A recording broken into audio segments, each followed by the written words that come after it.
Welcome back to another episode of the What We're Watching podcast. I'm Megan. And I'm Jenny, and today we're talking about The Notebook.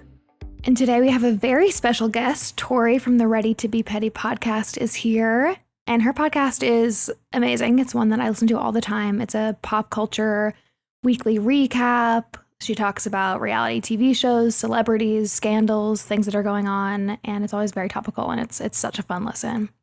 And Tori recently came out with a romance novel podcast called Ready to Be Romanced. And we thought that was perfect for February. So give that one a listen too. Yeah, so happy Valentine's Day. Yay. We also have an update today on our February review challenge where we give you guys rom-com recommendations to watch this month. Low222 says, I love listening to this podcast as I work. A lot of the films they choose are films I grew up with or just really enjoy. The hosts are deaf girls, and my fave episode is the Legally Blonde one. Also, side note, their voices are so comforting to me. So nice. Thank you so much. Lo. I especially love this because I feel like you and I were expecting reviews immediately when we started this podcast, talking about our vocal fry and our like Valley Girl speech. So to hear that our voices are comforting makes me like beyond happy. Yeah, thank you so much. It's our biggest insecurity. So our recommendation for Low is Sweet Home Alabama. I feel like we know that they're a big Legally Blonde fan, and Sweet Home Alabama stars Reese Witherspoon, and she also plays a very strong character in that one, and it's from a similar time period, and it's just such a fun rom-com that I'm betting some of you probably haven't seen in a while. I've never seen it. Oh, really? Yeah. Oh, it's good. It's really good. I'll read the log line so you guys get a feel for what it's about. A young woman who has reinvented herself as a New York City socialite must return home to Alabama to obtain a divorce from her husband after 7 years of separation. It stars Patrick Dempsey and Josh Lucas and Reese Witherspoon. Hope you enjoy. Z, like the letter, says, Comfort listen for the girls. Hi, I'm Z, and I want to say thank you for being consistent with your postings. I love listening to both of your voices. This podcast feels like a safe, genuine space, and I find myself listening when I need to decompress after work and have a giggle. Thanks, bye. Happy Galentine's. Yay, happy Galentine's to you too. The idea of this podcast being a comfort listen for the girls makes me just beyond happy, so that means a lot. So for Z, we're recommending She's the Man because you mentioned Galentine's and just like comfort nostalgic watches. And I feel like She's the Man is that for all of us, right? It's so funny and just like relaxing. I feel like it's not a stressful watch. You're not like super emotional. Right. It's just funny and light. And if you haven't seen it or haven't seen it in a while, here's what it's about. When her brother decides to ditch for a couple weeks, Viola heads over to his elite boarding school, disguised as him, and proceeds to fall for his school's star soccer player, and soon learns she's not the only one with romantic troubles. Oh my gosh. It's been so long since I've seen it, but you guys should let us know if you want us to do an episode on it. Sure, I would love to. I would love to.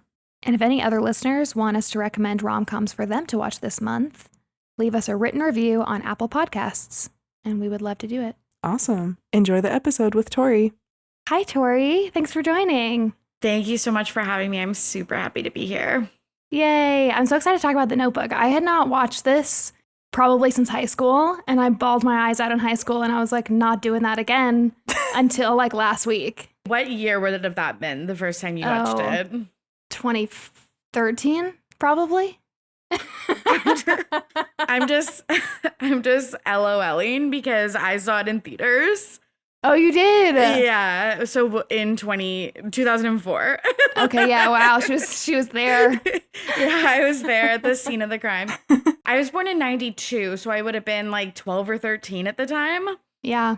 And I remember my parents dropped me and a friend off at the mall, and there was like a movie theater in the mall, so we went shopping and then went and saw The Notebook. And I remember I like brought a Kleenex, like a little pack of Kleenex. Because you knew. I knew I was just going to be like sobbing. And I actually don't think I cried that much. I remember just being like, I didn't need this. But yeah, I literally watched it when it premiered. So funny. Wow. I have to say it hits different as an adult because I definitely cried. I've seen this growing up a million times. But this is my first time, I think, watching it as an adult, or at least like out of high school, out of college. And I was devastated. So much so that Megan knows this, but I had a headache the entire next day from crying too much the night before. I've been there. Oh my God, I've been there. No, I know the dementia storyline really hits different as you start aging. I didn't get it as a kid, but now I'm like, oh wow, this is tragic. Dark. Yeah, it's dark. Yeah. Did you guys read the book? Yeah, I think I DNF'd it. Like I don't think I finished it. Nicholas Sparks is just not.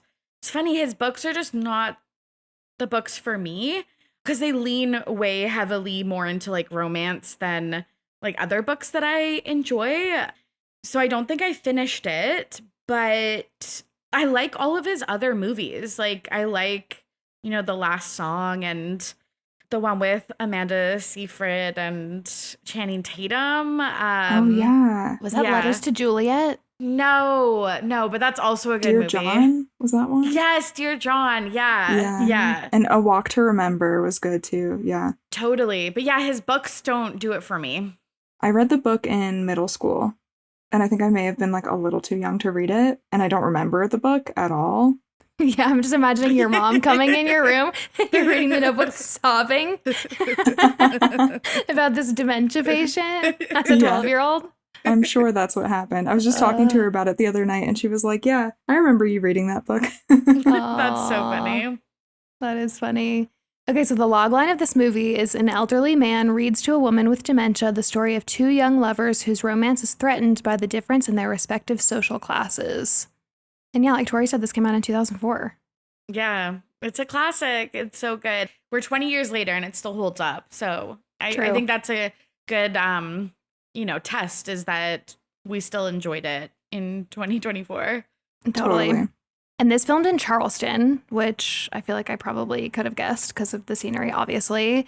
And all of the little islands. There's a bunch of little islands around Charleston. My grandma actually lives at one, so I grew up going to that area. And it all looks like that. I feel like the whole southeast of the U.S. looks like that.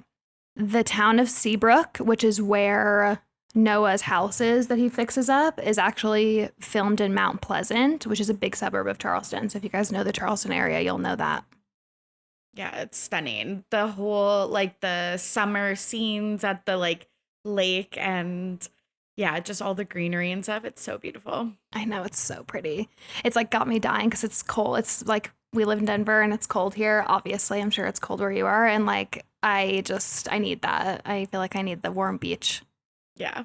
Okay, should we talk about the cast? Yeah, let's talk about Ryan Gosling, who plays Noah Calhoun. Tori, you're Canadians. Yeah. I know. Like, I feel like it's rare that you get a movie that's like the two main characters are both Canadian. I can't even think of another one. I'm sure there's tons, but yeah, very cool. Okay, so Ryan Gosling, I feel like he's everywhere right now, obviously, because of Barbie.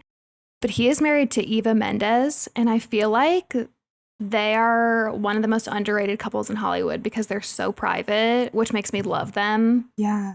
And they've actually been together since 2011, and they have two girls, which I think is so cute to think of Ryan Gosling as a girl dad. And their names are Esmeralda and Amanda. Cute. Super cute. Yeah. And this is my favorite thing. So before he started dating Eva, he was dating Olivia Wilde. And Eva, which I don't actually know if you pronounce her name Eva or Ava. I think it's Ava. Yeah. Okay, Ava. And Ava dated Jason Sudeikis at the same time. And then within a year, Olivia Wilde and Jason Sudeikis, and then Ryan and Ava got together, which is hilarious. I had no idea. That is crazy. That is so weird. Yeah. Yeah, like I knew that happened, but I didn't know the timeline was so similar. Like I didn't know it was like the next partner that they had. Yeah. It's so interesting. Okay, so something else that I didn't know about this is that the script got passed around a lot for like a decade. So this was a script that a bunch of different directors looked at, a bunch of different people like casting directors looked at. Originally, Steven Spielberg was going to do this movie, which I think is like kind of interesting to think about Steven Spielberg doing this like romance movie. And he wanted Tom Cruise to play Noah, which I can't imagine at all. Because he does his own stunts. He Right. has so many in this movie. he could do the Ferris wheel scene. Like, Yeah, that's so right. funny. And that ended up not working out. And so Nick Cassavetes, I think is how you say his name, became attached to the project. And he wanted George Clooney to play Noah. And he wanted Paul Newman to play the older Noah, which George Clooney I actually think would have been pretty good. I agree. And same with Paul Newman. But at the time, like, wouldn't have he been too old? And like, I think what really works in this movie is that Ryan plays like the young version and the like, what age do you think they are when they like reconnect? Like 30 or something like that? Yeah. Like late 20s, early 30s. Yeah. So he plays the teen version and the adult version. Like, I don't know if like George could have pulled that off, but obviously he's like super handsome and like a great actor. So in that sense, I could see it. That's true. Trying to imagine George Clooney playing a 16-year-old at any point in his life. I can't. No, I literally can't. Yeah. So it made sense for it to go to someone like a Ryan Gosling or like a Ryan Reynolds or something like that. Totally. Yeah. That age group. And this I thought was funny is the main thing that I found the director was saying in all these interviews was that he wanted somebody that wasn't known and that was not handsome to play Noah. That was like his most important quality, which I'm like, how the fuck did we get to Ryan Gosling? Yeah. Because he's so handsome. Yeah. Totally. He's our Ken. He's our Ken. He's our Ken. Yeah. I read this quote that was from the director. He said, "I want you to play this role because you're not like the other young actors out there in Hollywood. You're not handsome. You're not cool. You're just a regular guy who looks a bit nuts." Which like is Noah. Like he is a little bit like obsessive and like a little like he has a crazed look in his eye sometimes. Yeah. So I get that. But I wonder, so this would have been the late 90s, early 2000s. And if we think of like heartthrobs then, like you do think of like the Mr. Big character and stuff like that. So like I guess it makes sense that he wasn't like that era's like hot guy. That's a good point. I didn't think about it that way. Yeah. But this would have damaged my mental health to like no recovery if somebody said that to me. Like, we're going to make you the center of this rom-com because you're not hot.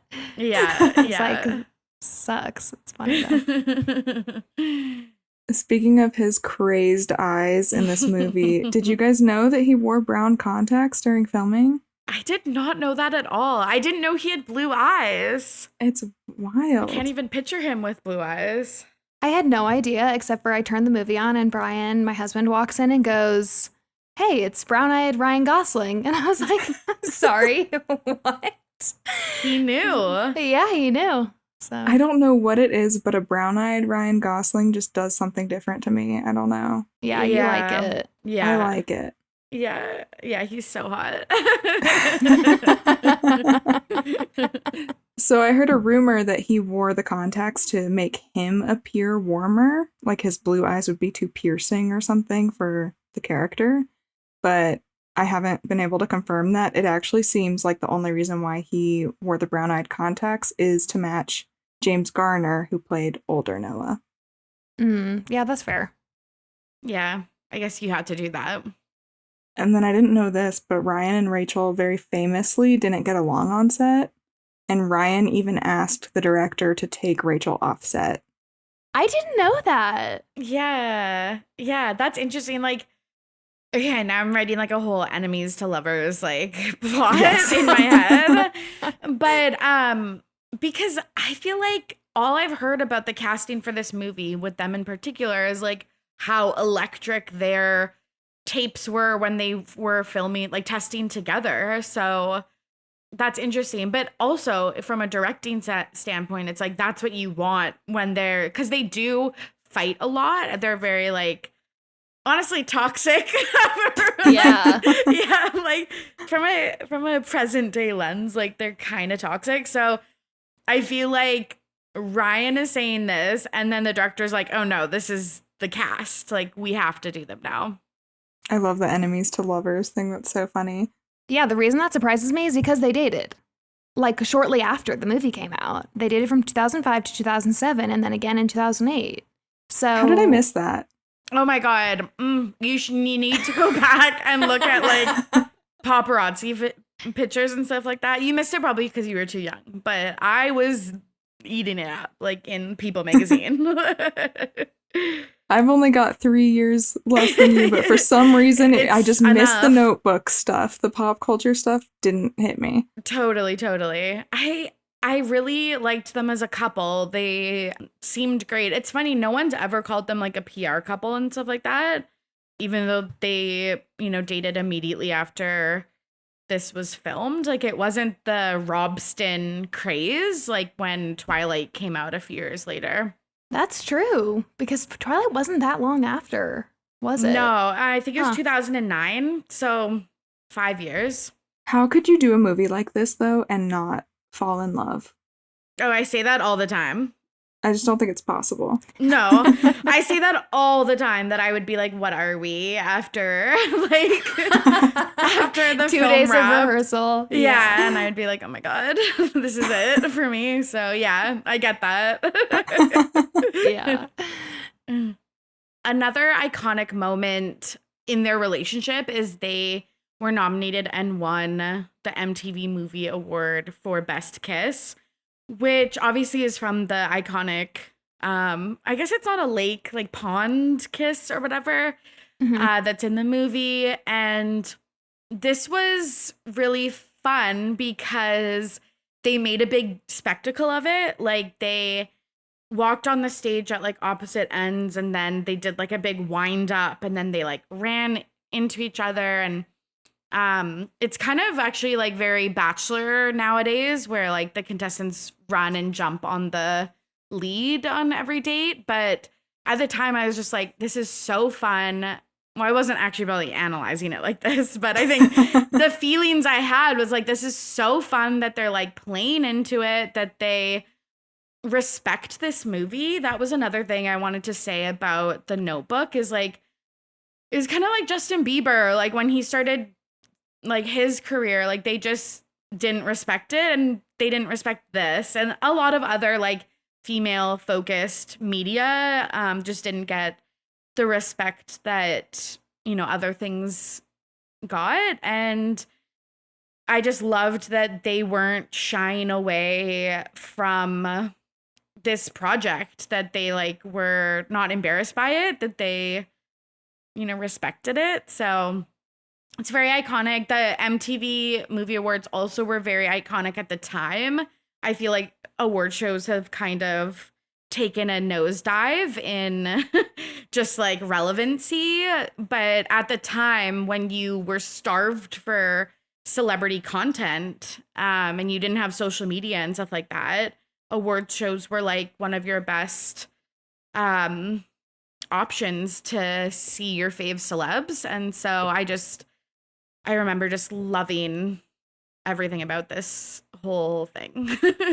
Yeah, I feel like that just brought up a memory for me from, I think it was the MTV Movie Awards when Kristen and Rob won Best Kiss for Twilight, I think. And I think Taylor Lautner went up on stage with them and they did a whole weird thing where they made a joke about Rob and Taylor kissing or something. Yeah, that's ringing a bell. Yeah. They wish they had what Rachel and Ryan had. Like, I was going to literally. say, we rewatched that recently, and there's no way that kiss compared at all No. to Ryan and Rachel. No. Absolutely not. Okay, let's talk about Rachel McAdams. She plays Allie Hamilton, and she grew up in Ontario. Tori, where are you in Canada? Are you anywhere near that? No. Absolutely not. Okay. No, I'm not. Even though I've been to Ontario many a times, it's where like our capital is. Toronto's there. But I'm in BC, which is on the West Coast. Ontario is central Canada, but a lot of stars are from Ontario, like Justin Bieber and Drake and Rachel McAdams. Cool. Yeah, I had no idea she was Canadian. Mm-hmm. She's another one of those celebs that I love to like hear their stories because their parents are totally normal. So her parents are a nurse and a truck driver. And she grew up as a competitive figure skater. Jenny, I feel like you knew this. I feel like you said this in our Ice Princess episode. I only learned it because of Ice Princess, because I think there was some rumor that she was going to play Michelle Trachtenberg's character. Interesting. Yeah, I guess she would have been good because she competed for her whole life. And then obviously she also grew up as a theater kid. And she planned to go to college and like drop both of those things and study cultural studies. But then her drama teacher was like, no, you can actually make it as a professional actor. So she said, okay. And then worked as an actor in Canada and then moved to Hollywood where she was in The Hot Chick, which I've never heard of. Have you seen that? Yeah, it's like a Rob Schneider film. Busy Phillips is also in it. It's okay. Yeah, I remember it. It's very like early 2000s comedy. And then right after that was when she was in Mean Girls and The Notebook, which were in the same year, which I always forget. Wild. That's wild. And then in Wedding Crashers the year after. Yeah, it's like no one had that range where you could go from The Notebook to Mean Girls in just such a successful way. So, yeah, there's been clips because of the Mean Girls musical movie, clips of Rachel McAdams talking about The Notebook in her Mean Girls press.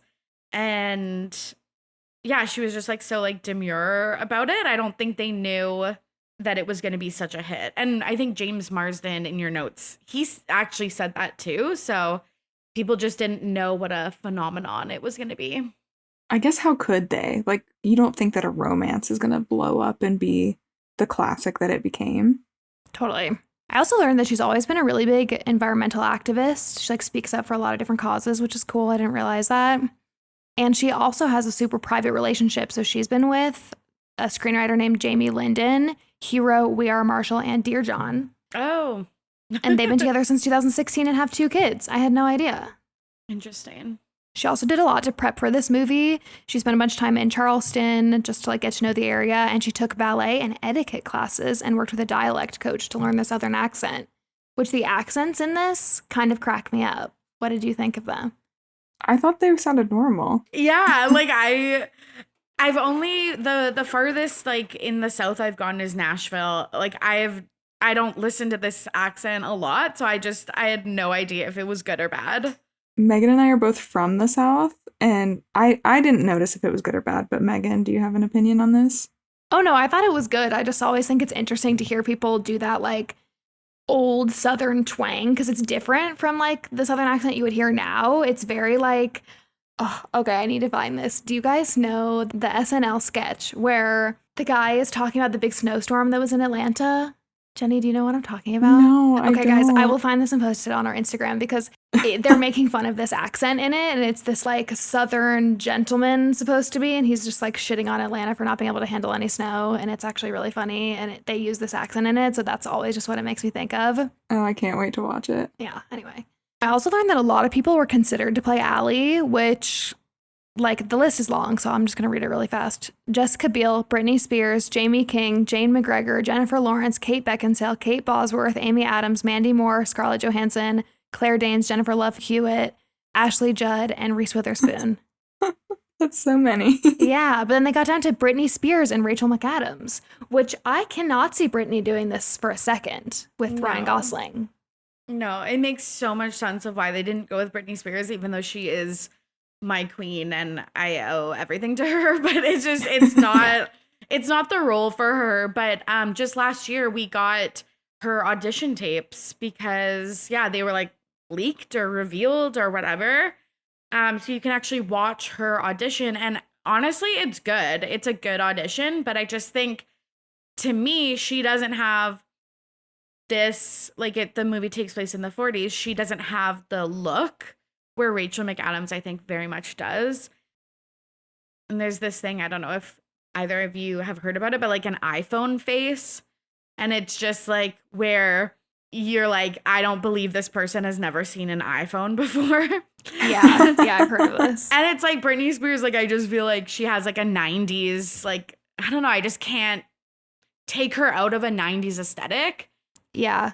Even nowadays, I feel that. And people said that with Dakota Johnson was it a Sense and Sensibility remake or something like that? She did a period piece and people were just like, the one thing I can't get over is just that she has an iPhone face. And yeah, I feel that about Britney. Yeah. That's so interesting. Mm-hmm. Never heard of that before, but I can see it. I also wonder how much of it is just because, like, we know her as, like, when you think of the 90s, you think of Britney. So it might just be who she is, too. But That's interesting. Totally. Yeah, she was an icon of that decade. So, like, to take her out of that would be so hard when she's so associated with that for everyone. Totally. And it's kind of like also actors like Carrie Bradshaw, or no, Sarah Jessica Parker. Exactly. Yeah, like Sarah Jessica Parker or like Harry Potter. Literally cannot even think of the actor's name. It's just really hard when you play such iconic roles or you just have such an iconic place in history or pop culture or whatever. It's hard to play these kind of like almost like nameless roles. Totally. I did watch Britney's audition tape, and then I watched Rachel McAdams afterwards, and you could not compare them. Like, Rachel is this part. Even though I think Britney did a good job, it's just interesting to see, like, oh no, like, Rachel was built for this. I can see why they picked her. Truly. I'm surprised she hasn't done other, like, period. Not that this is a period piece, but, like. But kinda. Kind of, yeah. Yeah. Okay, I completely forgot that James Marsden is in this movie. I completely forgot. This must have been one of the first things he was in. He plays Lon. He's been in 27 Dresses, X-Men, Enchanted, Jury Duty, Dead to Me. Like, I've seen him in all those things, and I just completely lost that he was in this movie. Me too, yeah. Totally. Just because he's such a leading character, I think it's weird when he's not, like, the star of the show. Yeah, and he shows up, like, halfway into the movie, and I was just like, whoa, because we know him. He has a small, like, it's kind of a small role, so it makes sense why he's not, like, associated with the movie. Totally. He also has a pretty private relationship. He's been married a couple of times, and he has 3 kids, I think, among 2 women. But now he's been with a British singer named Emma Dane. Her stage name is Eddie. I did not look up how to say it, sorry. And they've been together since 2015. Good for them. That's I know. Awesome. And then Bradley Cooper and Cole Hauser were both considered for Lon, and I can totally see Bradley Cooper in this role. Yeah. I don't even know who Cole Hauser is. I think I looked him up and I didn't recognize him. But Bradley I could see, especially because he was in, it would have been interesting because he was in Wedding Crashers as Rachel McAdams' like love interest in that movie that is kind of a dick that she like gets away from him and goes with Owen Wilson. Right. So it would have been kind of the same. Been parallel. Yeah. Like Tori was mentioning earlier, I heard this quote from him that he didn't think that The Notebook would be such a hit. I don't think any of them did. And he said, "I never set out to make a bad movie. Some movies just turn out bad and I want to scream, why did you pick that take? There are some movies that I've been in that I was sure people would laugh at that have become huge. I thought The Notebook was going to be a schmaltzy movie of the week type thing, and here we are." Which I thought was kind of nice. Yeah, it does, like, it could very easily have been a Hallmark movie. Again, so it's nice that it got a big budget, and I guess they weren't huge at the time, but the older cast members were definitely popular. So yeah, I think it was just the perfect combo of Rachel and Ryan, and the script was good, and they had the budget to like do the sets well and everything. Mm-hmm. Should we get into the movie? Let's do it. So we open in a nursing home, and an elderly man named Duke, who is played by James Garner, reads a romantic story from a notebook to an elderly woman who's played by Gina Rowlands. And I didn't know this. Our moms are screaming right now, but I didn't know who these actors were. Gina Rowlands is actually the director Nick Cassavetes' mom. And during one of their first takes, he said, "Okay, mom, action." And James Garner just lost it completely. And he ruined the take because it tickled him to death, he said. That's cute. That is really funny. That's really I feel like fun. that would be so hard to direct your mom, especially in this like very emotional like role. Yeah. So the story that he's reading starts in 1940 at this really cute carnival in South Carolina near the coast. And Noah is a lumber mill worker, so we see that, and he sees Allie Hamilton from across the carnival, and he asks his friend who that is, and his friend says that's Allie. She's visiting for the summer, and her dad has, quote, more money than God, which I thought was kind of funny. So he did a good job just like setting everybody up. And then Noah goes up to Allie, introduces himself, and immediately asks her to dance with him, which I thought was such a weird move because they're like in front of all their friends in the middle of a carnival. It's just like bizarre. There's so many things about this also, side note, where I'm like, as a teenager, I thought so much of this was so romantic. And now I'm just like, the movie holds up. But some of the things he does are just like so weird. It's like hard to get over. It's very cringy. Yeah. Allie says no. Noah won't take no for the answer. And he jumps onto the Ferris wheel while she's riding it with another guy. And he asks her out. So he's just like profusely asking her to go out with him. And she says no again. And so he's hanging onto the metal bars of the Ferris wheel and he drops down to one hand, which I'm like, toxic behavior. Toxic behavior. So to, like, toxic. Threaten to drop off. It's giving, what is the new Taylor Swift song where she was like talks about jumping off a building? Oh, yeah. The one about Harry Styles. I don't know. But Yeah, that's the blue vibe. dress on a boat. Yeah. Yes. That's the vibe of this. Yeah. Is it over now? Is it over now? I think Maybe. Is it over now? Yes. Yeah. I think that's right. Anyway, it's giving that. And so finally she's just like, fine, yes, I'll go out with you. And then she pantses him while he's hanging there, which I thought was really funny. Super funny. And I think that this is why I like their relationship so much, despite all the toxic parts, is that like she'll give it back to him. I could see this written where she is just like more docile and like doesn't like give him sass back. And I just don't think it works as much as when she's like, okay, well, if you do this dumbass move, like I'll pants you. Like that's really funny. Yeah, totally. Yeah. So it's like the next day after the carnival and he sees Allie on the street and he's like profusely apologizing, which we do like to see. We like to see that. But he's not taking no for an answer, which we don't like to see. So he's trying to convince her to change her mind, which is not how consent works. But it's fun in this romance movie. But he's like, what can I do to change your mind? And she's just like, I'm sure you'll figure something out because she saw him climbing up the Ferris wheel. So she knows that he has some tricks up his sleeve. I have to know what you guys think of this part where he is like, when I see something I like, I got a hat. I love it. I go crazy for it. How did that age? What do you think?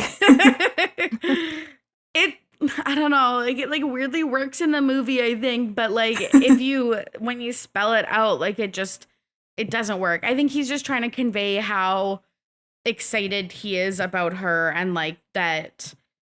I don't know, maybe he's just trying to convey that he's not like flippant about like asking her out and he's not going to easily give up. But yeah, insane behavior. Insane, absolutely unhinged behavior. Yeah. If it happened in real life, I would not be into it. But in the movie, I'm into it. Yeah, absolutely.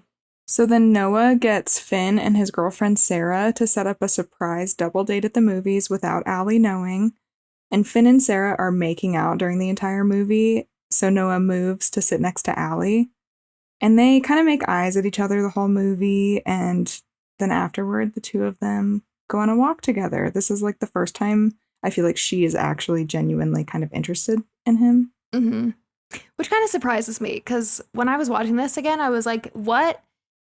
I guess like it just bonded them to be like stuck next to their friends that were making out. Because I'm like, I don't know what changed between your conversation a second ago and then him like tricking you into going to this movie to now you're like, we'll go for a walk after the movie. Actually, I do like him. It was just like a weird change to me.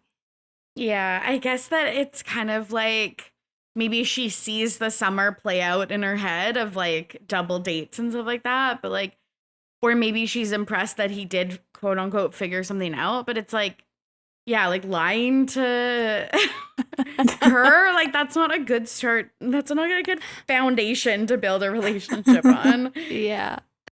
So on their walk, they lay in the street and they watch the traffic lights change, just like Noah and his dad did while he was growing up.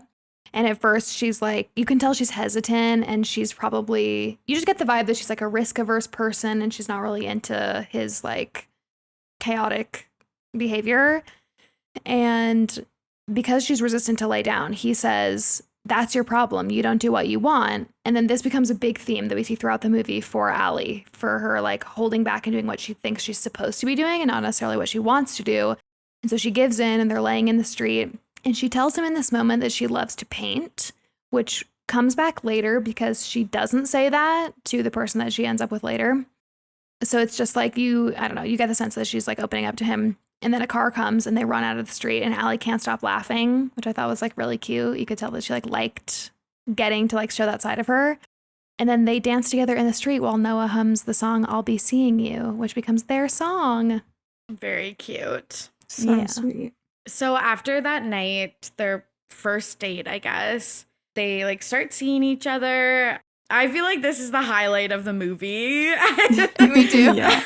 I don't know about you both, but like it's just so fun watching their teen years or their summer together. And so one night, Allie goes to Noah's house and it's just completely different from what she grew up in. It's like a very modest house.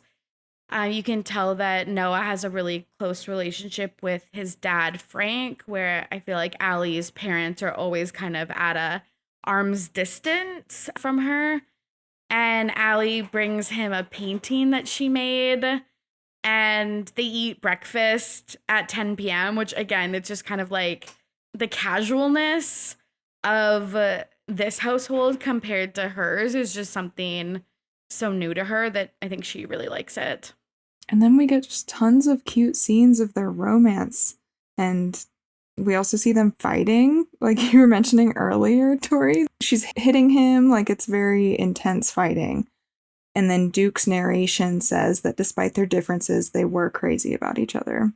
Yeah, it's the type of relationship that it's fun to watch on the screen, but it's like you don't actually want that. Like all of this, like fighting, breaking up, getting back together, like passionate reunions, but like very, very toxic and like tumultuous and like, I don't know, you wouldn't feel safe in that relationship and stuff like that. So knowing that now, it plays a lot different, but still very, very cute.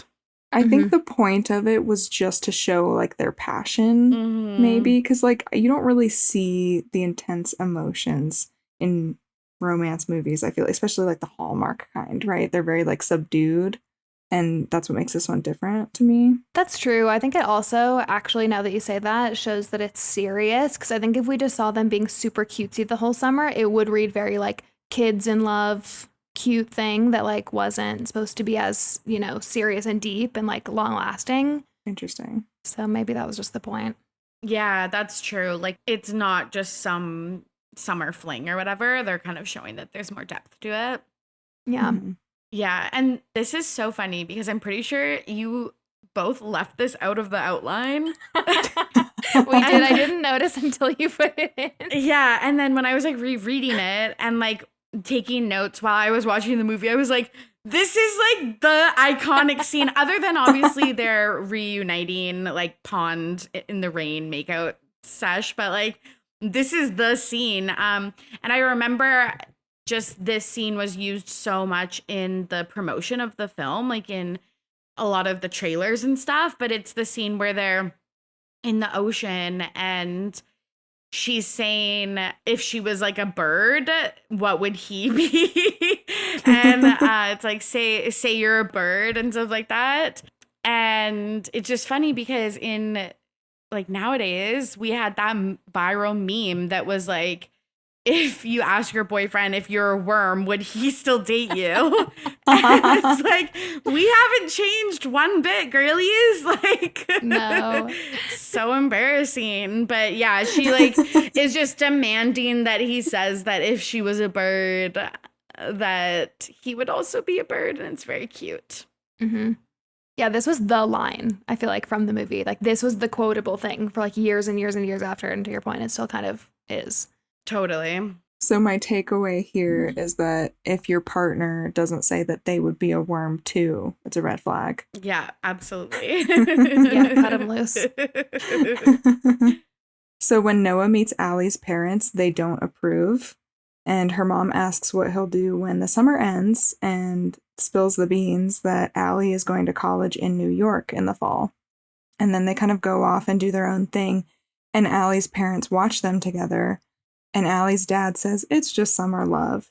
And her mom seems to know better and just calls it trouble, which I think is interesting. Yeah, because we find out later on, spoiler alert, that the mom did like the same thing. So yeah, she knew. She Yeah, knew. she's Yeah. like worried for her that she's Mhm. gonna go down that path.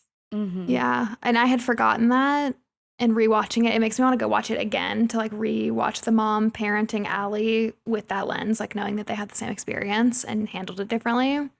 So then anyway, Noah takes Allie to the abandoned Windsor plantation. I feel like this scene is was a big deal.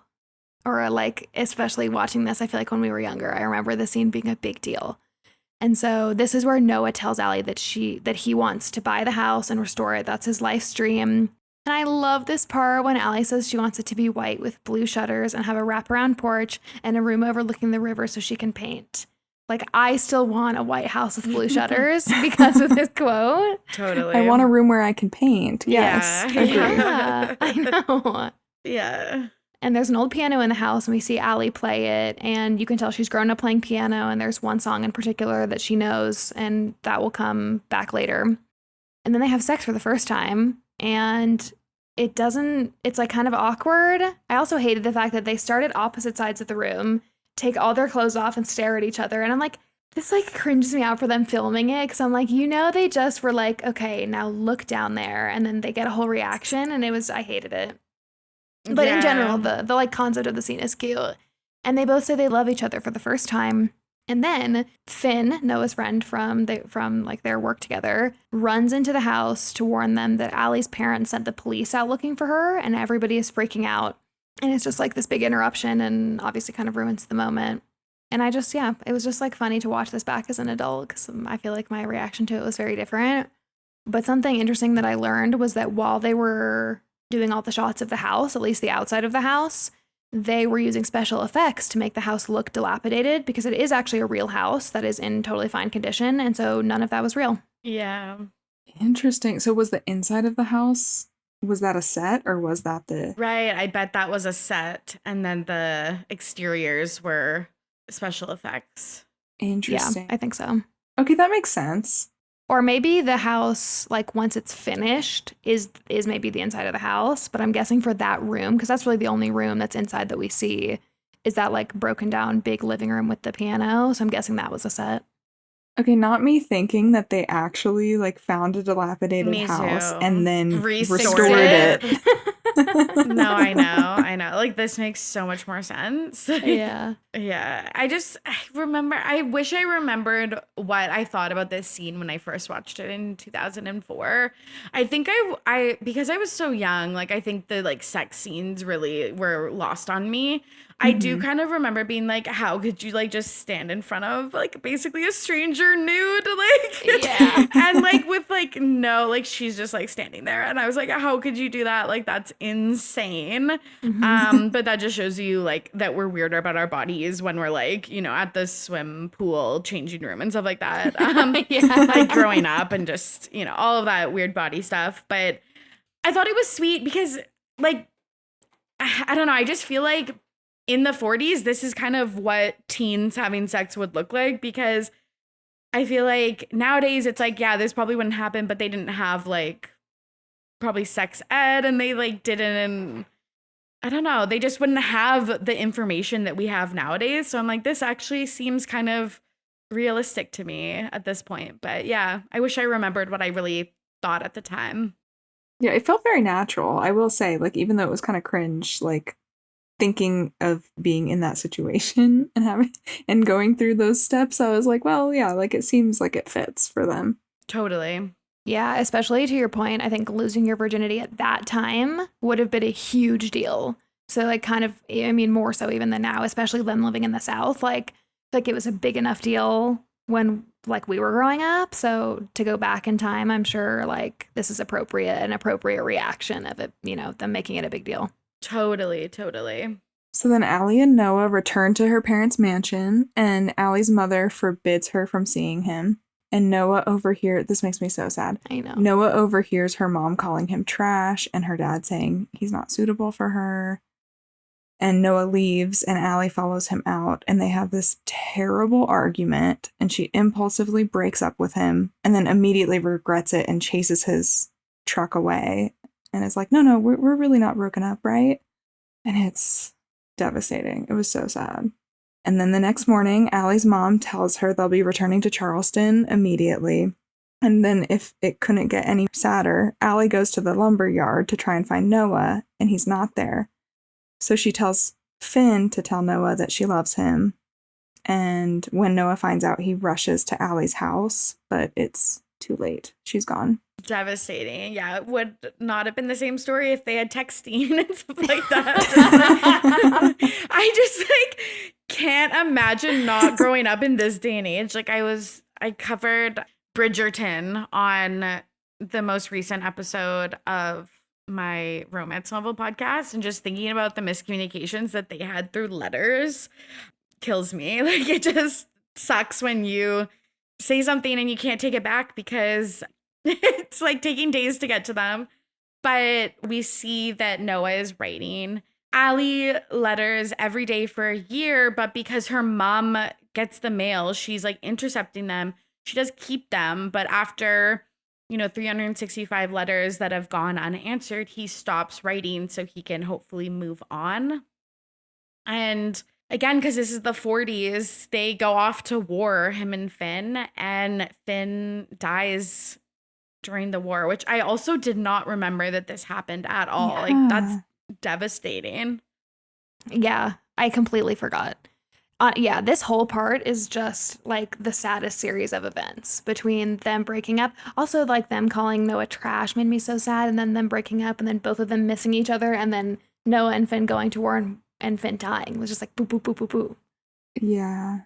So we see that in Allie's third year of college, she volunteers as a nurse's aide in the war. And she makes a comment, I think, later on that she's imagining that all the wounded soldiers are Noah or people that he fought alongside. And this made me wonder how she knew that he was fighting in the war. Did we know? Did we find out how she knew that? I was wondering too, was it just kind of a given that if he was that age? Yeah, conscription. Like, I think they would be enrolled. Yeah. And this is where she meets Lon Hammond Jr., who is played by James Marsden. And he is practically in a full body cast and asks her out while she is like tending to him. And she basically is like, when you're healed, come find me.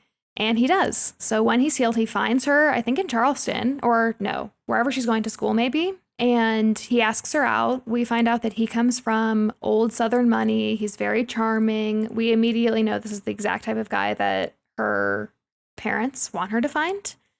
And they fall in love very quickly, and they end up getting engaged. And obviously, Allie's parents are so excited. And she's excited too. I think we kind of lose that when we look back on this, but she is in it when she's in it. Yeah.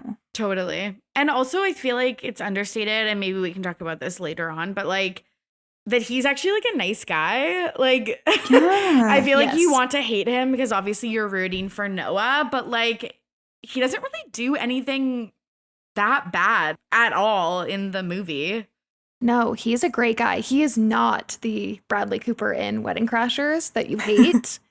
Yeah, I totally agree. He's a really nice guy, which makes the story, I think, a lot more realistic and heartbreaking, because then when she is later on, like, conflicted between the two, it's like they're both actually just good people that she actually really loves, and she has to make a really hard choice, and that's really hard. Exactly. Like, I think it would have been so easy if he was a jerk. Like, I was kind of expecting him to be, right? I haven't seen the movie in forever, so I was waiting for him to be, like, a jerk so I could hate him.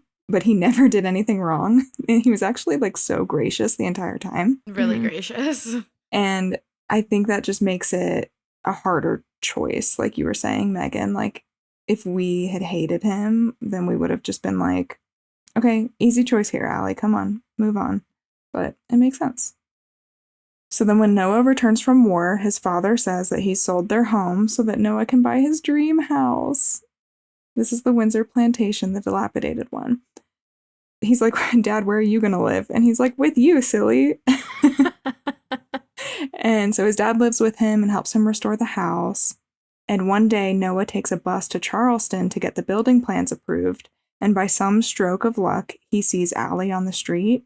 And he hops off the bus and follows her, only to see her kiss Lon, and it's so sad. I don't really know what he was expecting. Like, it's been a long time. It's been a long time. So I don't know. Maybe you could assume that Allie could be seeing someone else. But yeah, it's gut-wrenching nonetheless. So during this time, again, toxic. Noah, come on. He's like, if I restore the house and it is exactly what Allie wanted, that maybe she'll come back to me. And so he finishes restoring the house, but his dad passes away. Something I didn't pick up in my first couple watches, obviously, was that the house means something with Allie, but also his dad at this point, which I think is really special. So he passes away and he's like, okay, so now my dad's not living with me. And like, because I have kind of been a recluse, all I have is this house. Mm-hmm. And he probably has PTSD, like really From the bad, war. right? Totally. Yeah. He's unwell. Like he is unwell. That is what we see. Is I feel like the next many scenes are just like the unraveling of Noah, because he is like obsessively working on the house. He is dating this widow, which we'll get into, and he loses his dad. It's just like, I feel like he's not in a great place. And so we see the finished house, and it is white with blue shutters and the wraparound porch. And we see him just get completely wasted after he finishes it for days and he like contemplates setting the house on fire. Because you can tell he's just like, I did the thing. This was like the thing I was going to do my whole life. And also the thing that I totally believed would bring Allie back to me via the universe somehow. And it didn't happen. And so then he puts it up for sale. And a lot of people come by. A lot of people try to give him money for it. And he just won't take it. And you can tell he just cares too much about the house to ever sell it to anybody. And we also see that he's dating a widow named Martha Shaw, which... shout out to Martha, because she just gets a short ass end of the stick in this whole movie. So sad. I know. And you can tell that Martha is wanting to know where their relationship is going, and he ultimately just says he can't give her what she wants or deserves. And then back in Charleston, Allie tries on her wedding dress, and someone shows her that she's in the newspaper as the social highlight of the season. And then she folds back the paper to find a photo of Noah in front of the renovated house. And she faints, which same, I understand. Yeah. And so obviously her feelings for him come rushing back, and she goes to Lon and asks him to take a solo trip before the wedding. Credit to Lon, doesn't tell him a thing, doesn't tell him anything about where she's going, and just, he's like, okay, sure. Are you good? Are we good? And she's like, yeah. And he's like, okay, bye. To me, that's like... it shows how much he loves her, I think, because he's not willing to ask questions, because he's like, whatever's going on, as long as you're still okay to marry me, we can overlook it, is like, I felt like the subtext of that. And little did he know what was going to happen. Yeah. That's so sad. But I love the direction of this scene where she, I guess, wakes up from being passed out and she's in the bathtub and she's turning the tap on and off with her foot. She's drinking straight out of a bottle and with the newspaper and the veil. And it's just such a good scene. So I love whoever, produced this. It's very iconic. Mm-hmm, yeah. Mm-hmm. So then we come back to the present day with Duke and the elderly woman. And the elderly woman makes a comment to Duke that she really likes the story and she feels like she's heard it before. And this kind of contributes to Duke's ongoing feeling that he's going to be able to get her to remember. Duke goes off to the doctor, and while he's there, the elderly woman asks the nurse if she can play the piano, and the woman is surprised to learn that she already knows how to read music and she already knows how to play the piano. So again, it's just another scene reiterating that she obviously has dementia. Yeah, and at the doctor's appointment, we learned that Duke's health is declining. He recently had 2 heart attacks, and the doctor's trying to set kind of boundaries with him or make him have more realistic expectations about Miss Hamilton, who we learn is the older woman. So this was so shocking to me the first time I read it. I don't know why. Probably because I was fucking 13 or whatever, but I was I had no idea that this was Allie and Noah. Because I was no, this is Duke. It just went straight over my head, which is so funny nowadays because it's clear as day. But we learned because of her last name that it's the couple we've all been watching, and Allie is playing the piano and Duke's like, she's playing it from memory, which this is also really tough because it's like, that's not how memory works. Like the movie is portraying it like if you lose your memory, you lose everything.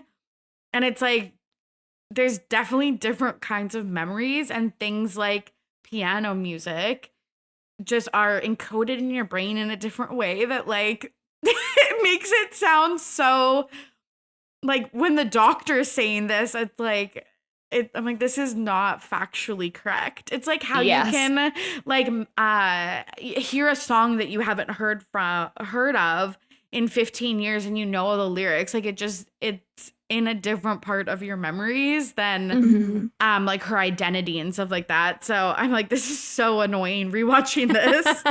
Like That screenwriter didn't do their research. clearly, yeah, because it's like, but she can play the music, and it's like, yeah, like, Yeah. we know. She also probably learned that song when she was like 6. Totally. I was shook though when I watched this for the first time though too. Like this blew my mind. Like I had at zero inkling that the couple was Noah and Allie. I don't know how. Yeah, you guys, everybody listening will have to let us know. Like, was this as shocking to you as it was to us? Yeah, I want to know. I have a question for you guys because as I was reading this paragraph in our outline, I realized that there might be a plot hole, and I'm now really, really confused. So let me try to explain it.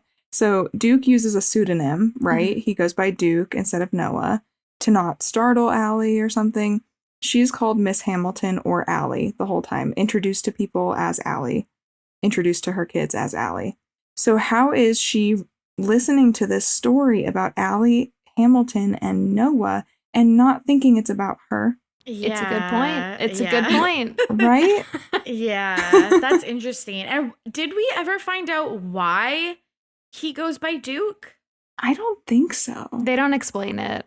Yeah, that was also really confusing to me, even on the rewatch. Like, I was like, it would have been made more sense if maybe like his dad called him that as a kid or something like that, or I don't know, but maybe there was a deleted scene or something. Like maybe they yeah. took something out that was necessary. I Yeah. don't know. So I guess, is it because she doesn't know who she is? But you're right. But then the nurses and her kids and Duke are reminding her all the time that she's Allie. Although, do they call her Miss Hamilton? I feel like they only call her Miss Hamilton except for when she's really upset. I remember the nurse calling her Allie, and she's like having the freak out. Yeah. But otherwise, I think they might just call her Miss Hamilton. He definitely says Allie Hamilton or like the Hamilton family in the beginning of the book. Yeah. I don't know. Yeah, maybe she doesn't remember her name, but I just felt like she did the whole time. So I don't know. Yeah, maybe when they're addressing her, she just knows that they're addressing her and not that Who she like, is. yeah, like that's not resonating that that's her. But yeah, that's a really good point, and I'm still confused by that. Like, I'm who sorry, it just knows? stumped me. So then back to young Noah and Allie. They catch up and she tells him that she loves Lon very much. And they agree they can be friends, which, haha, of course we know they cannot. And he asks her to stay for dinner. And then while they're eating, Allie realizes that the dining room is the room where they had sex. And they both get like really, really quiet. The piano is still there. And then Noah reads Whitman to her on the porch. And she says, "We really loved each other, didn't we?" And then she leaves for her hotel, but agrees to come back in the morning. And I found this out. They filmed most of these later scenes first before Rachel and Ryan really knew each other, so that Ryan could shave his beard and lose weight to play younger Noah, which I had no idea, but makes perfect sense. Right. That does make sense. Yeah, that they would have to do this later stuff first. Yeah, that makes a lot of sense. Which I feel like would be so hard without the buildup as an I actor. never get that, but that happens all the time in films, like where they're like the first day could be scenes that are in the last part of a movie and stuff like that. But I don't get that either. But it happens all the time. I know that always surprises me. I appreciate it, though. Mm-hmm. So we come back to present day with Duke and Allie, and Duke's kids and grandkids come to visit, and they introduce themselves to Allie. And you can tell that this is something that they do regularly, where the kids come by to visit them, obviously, and they act like they're just Duke's kids because she doesn't understand. And so Allie gets up and leaves for her afternoon nap, which also just made me so sad because I'm like, they came here to see their mom, and she doesn't know that she's their mom. And then she's like, I'm going to go take my nap. And it just made me sad. Yeah. But it gives the kids an opportunity to try to tell Duke, their dad, to come home because their mom is never going to remember him or them. And he says, that's my sweetheart in there. I'm not leaving her. Your mother is my home. And I cried. It's very cute. It's so cute. Also, I just want to say this man has just had 2 heart attacks. I feel like he needs to be in a home just as much as Allie does. Like, this man is also like not doing well. Like, I guess he is mentally, but physically he's not doing well either. So yeah, this is really hard, especially if you know a person or have a person in your life that has dementia or had dementia. It's like, this is truly the reality of, you know, that kind of new relationship you have with them. And it's really, really sad. Yeah, this broke my heart. Lon calls Allie's hotel to check in, but she doesn't give him any details on why she's there. And again, Angel baby Lon, he does not even push. He's like, okay. And then she goes back to Noah's in the morning, and they go rowing on the river, and they're surrounded by white ducks and swans on the lake, river, whatever it is. And it is such a beautiful scene. And then she ends up telling him that it's beautiful what he did to the house. And he says, well, I promised you I would. Which, like, man, God, it's like a rare breed. A man is following through with a promise. 10 years later or whatever, like, wow. Yeah. Can't believe it. But yeah, it's stunning. You both know what this is, but like is it a willow tree? Or like is it the Spanish moss? Like the moss. Yeah, like that's, I'm like, I need to go see that IRL. 100%. It's so beautiful. And I guess the studio kept trying to get this scene removed because it would be way too hard to train the birds. And the director, Cassavetes, fought for it. And they actually ended up just raising a bunch of hatchlings and going to the lake every day to feed them. That's not me just thinking that they found this lake that had all these birds living on it. Me too. Yeah. Me too. You don't think because they don't really do anything except for like follow the boat that they would need to be trained, but that makes so much sense now. Yeah. And so their entire lives they knew to go out on the water and they would get fed. Oh my God, I'm just imagining somebody raising like 2,000 hatchlings. Just be like, come on, guys, we're going to the water today. Totally. Hilarious. And they're all like perfectly white and stuff like that. And I guess the studio came to like watch this scene being filmed. And I think it was like a brag, like, look what we were able to do, you know? It's lucky it worked out. Yeah. Yeah. It's very, very beautiful. And then this is the scene we've all been waiting for. As storm rolls in, it's starting to rain. They like quickly row back to shore. Allie's like covering her head with her like cardigan, I guess. And it's like the climax of the movie. She's like, why didn't you chase after me? Why didn't you write to me? Like, what happened? Because they've been tiptoeing around it for, you know, these last 2 days. And then she's like, I waited for you. And he's like, the line, I wrote you for 365 days. Like, and then he's like, it wasn't over. It still wasn't over. And then he kisses her. And it's like perfection, like the passion, the rain. The acting is so good. Like, I really believe them when they do this. It's good. It holds up. No notes. It's so good. I think that's why it was the best kiss, right? Like it just makes you feel all the feels. Although, did you know, actually, sorry, I found out, or I saw in something, that usually when there's rain in a movie, they're using fire hoses. Really? Yes. because there has to be so much rain for it to show up on camera. Because if you think about it, if you Right. take a picture on your phone while it's raining, usually you don't see the rain coming down. True. And so there has to Okay. be, so they're just getting dumped on by a literal fire hose that they're like holding up, like to spray Totally. onto them. Is that nuts? That is nuts. That makes sense now because in interviews they said they just really wanted to get out of the rain for this part. Yeah, and I feel like there's a lot of pressure in these scenes because once your hair is wet, like you have to go through hair and makeup all over again. So I feel like they just want to, like nail it on the first take. That's a good point. That actually does sound terrible. Mm-hmm. And then Rachel McAdams' clothes were actually from the 1940s, and a lot of them were falling apart. And I think it was this scene that she was barefoot, or maybe it's another one. But in the scene where she is barefoot, her shoes had fallen apart. So they just had her wear no shoes. And I thought that was funny. That is funny. That's interesting. So then they're back at Noah's house and they have sex. And Allie says, this line made me laugh so hard. You got to be kidding me. All this time, this is what I'd been missing.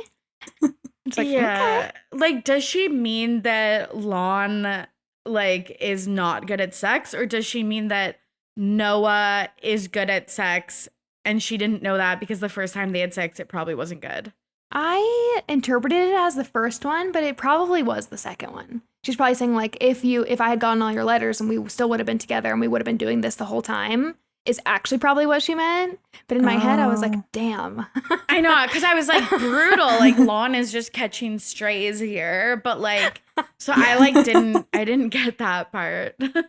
Our man got wrecked. He got dragged. know. He got dragged. But I love this scene. Like, I love when they're back at the house and he's like trying to rip off her stockings. Yeah. Yeah, it's very Yeah. good. It is. And so the next morning, Martha Shaw shows up, and Allie is really nice to her. Noah goes down to the door, definitely to like break it off and like tell her to go away. And Martha makes a comment about wanting to meet Allie, and then Allie shows up at the door and is like, "Oh, you should come in and have breakfast with us." And I think she ends up staying for the whole day. And by the time she leaves, she understands that Allie and Noah are in love, and she tells Noah that it gives her hope that she'll be able to find that too. Yeah, just like it's not realistic. I feel like okay, that's your like boyfriend. He's just like okay. I just would feel bad about myself if I was Martha Shaw because it's like, okay, so every time we were having sex, you were probably thinking of this other girl, or like every time we were like together and stuff like that. I think it's like brutal. I understand wanting to like like have your curiosity quenched or whatever, but I just like I couldn't do it. I don't know, maybe she's a better woman than I am. No, I No. cannot imagine being like, "Oh, she's here. Can I meet her?" No. Oh, and she's gonna make me pancakes? Wow. Like, I would think, Yeah. wow, she's being so fake right now. She just screwed my boyfriend. Literally. This bitch Yeah. inviting me inside. Yeah. How dare she? Yeah. I was also curious about what you guys thought about this with like, she's not really set up as a possibility for Noah like Lon is for Allie. Like, why do you think that they didn't give her more, like that there was more of a question mark if Noah was gonna end up with her? Because like with Lon, I feel like at least the first time I watched it, I was like, oh, maybe she like goes the Lon route or whatever. Mhm. Which is ridiculous because that the two main characters are going to end up together, but like Martha just doesn't seem to have a chance.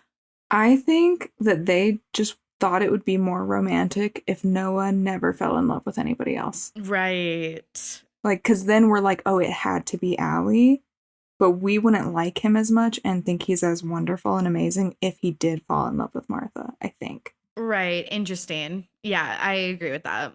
I think it's also like the string of Allie's character doing what she thinks she's supposed to do.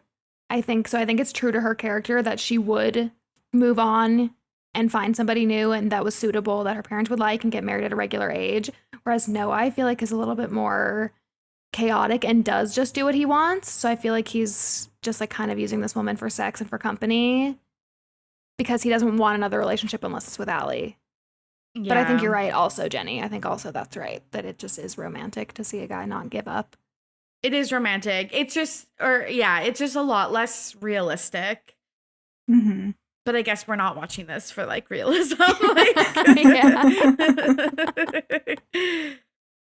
So Allie wakes up. I feel like this also is something that I have ingrained in my head because Rachel McAdams looks so beautiful, and the like sun pouring through the windows is just like ingrained into my head. But she wakes up and there's like flowers on the bedside and a note from Noah being like, I went to go get breakfast. And he like drew all these arrows along the floor, indicating she should follow them. And it's her art studio. And she ends up painting on the porch. Also iconic scene because she's nude, but she like has a blanket. And you can tell that she's just indulging in things that she doesn't get to do in her kind of more uptight, bougie life. Yeah, and then the worst thing happens while she's painting and she's in that blanket. Allie's mom shows up, and it's obvious what has happened because Allie is naked. And her mom warns her that Lon has come to see Brooke. And then she confronts her mom finally for keeping Noah's letters from her. And then her mom drives her to what I think is the same lumber mill, if I'm not mistaken, Yeah. that Noah worked at. And she reveals that she also once loved a man who worked there who was lower class. And she still drives there sometimes and stops to watch him work. Heartbreaking. Very sad. And even though she tells Allie that she really genuinely loves her father and doesn't deserve him, she always wonders how her life would have been if she had chosen differently. And so she gives Allie Noah's letters and she says, I hope you make the right choice. What does she think is the right choice at this point? This was going to be my question, what you guys think, because I could not figure it out. Because I'm like, you are saying that you wonder all the time what your life would be like and you go watch him work. So what are you saying is the right choice? Like, it sounds like you have a lot of regrets and wish you explored the other option. I think that's what she's saying. Yeah, because like, I think the whole movie she's fighting it and she's like, no, she has to go down the path that I went down where I made the right choice by choosing Allie's father and choosing a life of security. That was the right choice. And she's like in denial and lying to herself. And then by the end, when Allie and Noah are together again, I think that she's realized, no, wait, I think the right choice is love here because I don't want Allie to live a life of regret like I have. I think. Maybe that's just me being a romantic, but. No, I think that's right. Yeah, maybe she does have the change of heart here. Yeah, I needed it to be a little clearer, but I guess. Me too. Yeah. Me too, because Yeah. the whole time, and with her taking the letters, I was just like, she's not on board for this. But you're right, Jenny. I think her knowing that Allie went back down there, like, flipped something in her where she's like, okay, I'm going to go, like, tell her the truth. And then Noah and Allie argue because she still doesn't know what she's going to do. And he tells her to stop thinking about what everyone else wants. And this is the part where he says, what do you want, a million times? And then just progressively gets angrier and angrier until he's screaming, what do you want? Which is so iconic. Yeah. But Ryan actually improvised it, which I had no idea. Yeah, it makes the scene so much better and so much more realistic because I really believe that's what Noah would do. And I feel like Allie at this point, well, like, I don't love the yelling and stuff like that, but like she does need, I feel like, someone to really, like, asking nicely isn't getting an answer, and I feel like she does need someone to like really ask her, I guess, in this way. I think this is actually maybe what makes this movie so appealing to women is because he, like, forces her out of her people pleasing. Yeah, He's that's just like, the what do you romantic actually part. want? I don't Yeah. care. And, like, I think that's, like, appealing, especially in the time period that it was in. Totally. Like, I definitely think that this movie, again, one of the reasons I think it holds up is I think, like, maybe not as much like the distinct class levels that are depicted in this movie, but like, I definitely think the pressures of timelines and what your parents want you to do and people pleasing ring true to a lot of women. Totally. So she drives back to her hotel. She's really, really upset. She almost gets into an accident. Again, very scary. And then she pulls over on the side of the road and reads some of the letters from Noah. So then we come back to present day Allie, and she's telling Duke that she doesn't know why, but the story makes her feel kind of sad. And Duke quotes Whitman to her, which I thought was very sweet. And then they walk inside, and the nursing staff have helped him set up a romantic dinner in her room, which is so cute. And then she makes a comment about how many pills he has to take, which to your point, Tori, makes me like, I think the first time I watched this, I definitely thought that he lived here too. Like that he lived in this like home until I caught that his kids were like, you should come home. Yeah, he's not doing well. Yeah. No. Yeah. No, which you definitely miss like the first watch or two because you're so focused on like her health and the story. Exactly. That you don't really think about the fact that like, oh, he's just living for her right now. And then back at the hotel, Allie confesses her infidelity to Lon. She confesses everything. And this man, I just want to call him an angel baby for the rest of this. I found out there are people who are Team Lon and who go up to James Marsden and are like, she should have been with you.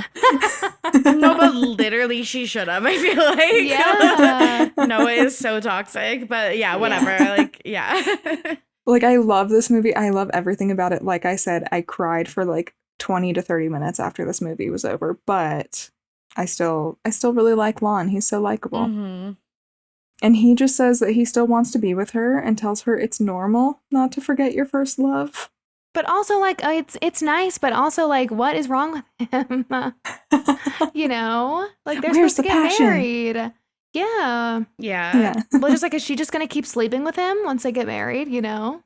Yeah, I think that's like the one negative thing I'll say about Lon is that I feel like at this point, he just wants to go through with the wedding aspect. Like, he doesn't care if it's Allie or like someone else, but That's a good point. Yeah. That is a good point. like Interesting. not like super outright or anything like that, but I think he's just like, yeah, like I still, and maybe it's his like the pressure of canceling a wedding this late in the game or whatever, but I feel like he's like, no, I'm like literally okay with this, and like that's not great.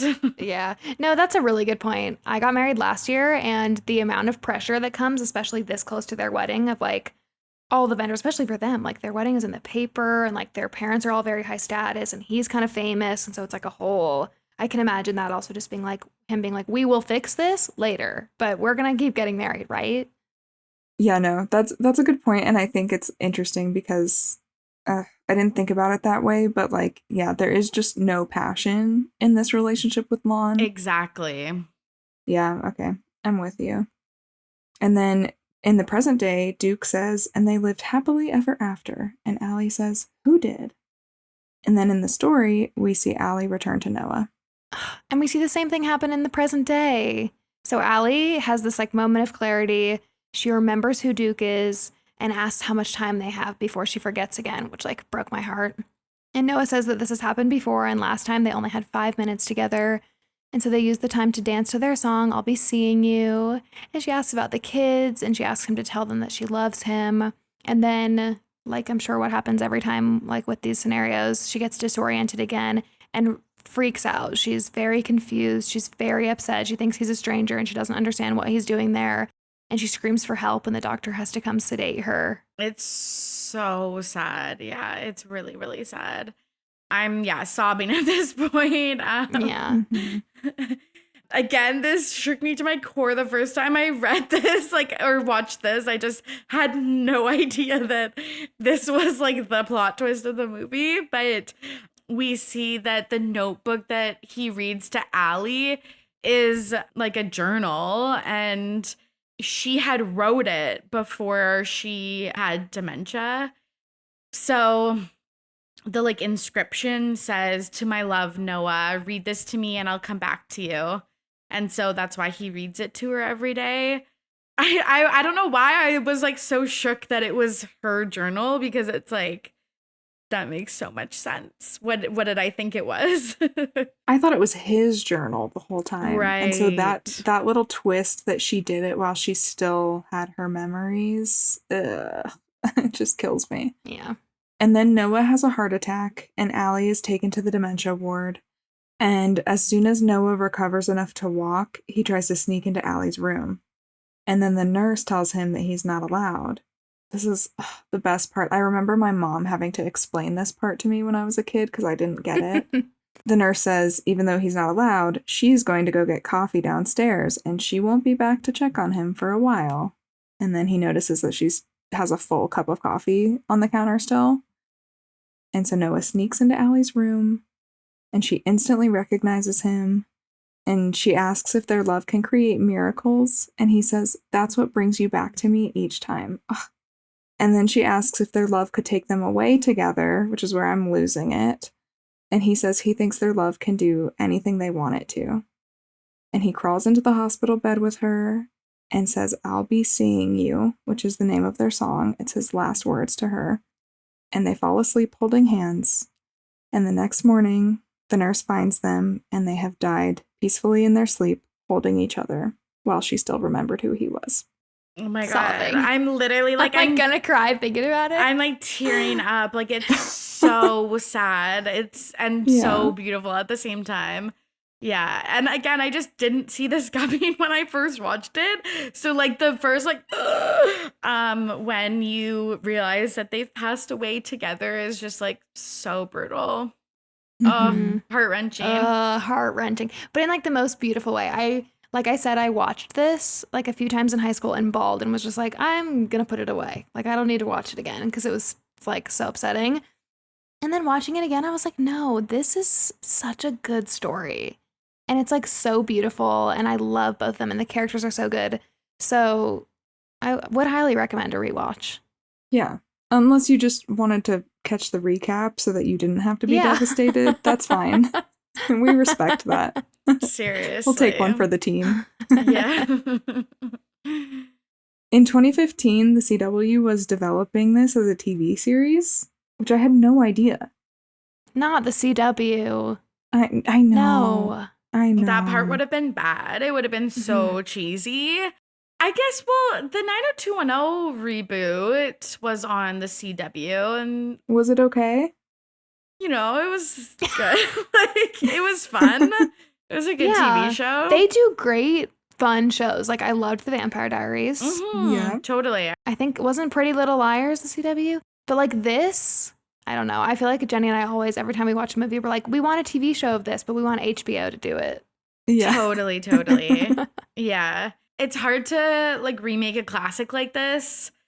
And also, I just feel like replacing the performances of Rachel and Ryan would be so tough to do. Like, I just think that they did such a good job, and it's so visually distinct too that this is a tough sell for me. Maybe it was like too soon too. Like maybe in like 20 more years it would be a good remake. Yeah. But I don't know if we need that right now. Yeah. The series was just going to center around young Allie and Noah and just leave out the future and the dementia part. And Nicholas Sparks was actually going to be a producer on it.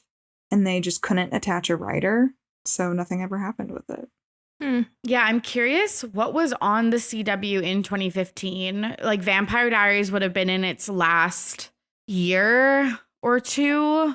Riverdale? Was Riverdale a thing yet or no? Was that before that? I think that was 2016 or 2017. So that would have been so in between. In between then. So yeah, I guess that they were looking for other shows. Yeah, like the next big teen show. Yeah. I think it probably, if they had done a good job, it probably would have done okay. But I feel like probably for people a little bit younger than us that weren't huge fans of the original movie. Yeah, so they had Rain, Vampire Diaries, the originals, Supernatural, iZombie, Jane the Virgin, and Crazy Ex-Girlfriend. Oh, I forgot Jane the Virgin is a CW show. I love that show. I loved that show, yeah. And I loved Rain, too. And I watched most of Vampire Diaries, but I could totally see why they would think that this is a nice addition to that kind of lineup. I think they wanted to do like a period piece type thing. Mm-hmm. Yeah. Interesting. That's so interesting. Well, thank you guys for listening. Tori, tell the listeners where they can find you and all about your new podcast. Yeah, you can find my pop culture podcast, Ready to Be Petty, on all podcast platforms and on social media at RTBP Podcast. And then I have a new podcast called Ready to Be Romance that covers romance novels. Maybe we should read the Notebook and cover the book over there. But yeah, if you are into this type of stuff, we are talking all about different romance novels, but it's more on the smutty, like spicy romance side, less on the like you're sobbing and like clutching your pearls like type of side. It's a little bit different than this, but yeah, if you like this type of stuff, you should check it out. If you're reading A Court of Thorns and Roses like Megan and I currently are, then it's the perfect podcast for you. Yes. Oh my God. Are you both currently for the first time reading it? Yes. No. I'm on book 3. Oh my gosh. Okay. So you're farther along than I am because I want to first one. Okay. Yeah. Nice. Very nice. I had to get your thoughts on it. Well, thank you so much for coming on the podcast. That was so fun, Tori. Yeah. Thanks for having me. I appreciate it. And as a reminder, if you leave us a written review on Apple Podcasts before the end of the month, we will read your review and give you a rom-com suggestion. We'll talk to you guys next week. Bye.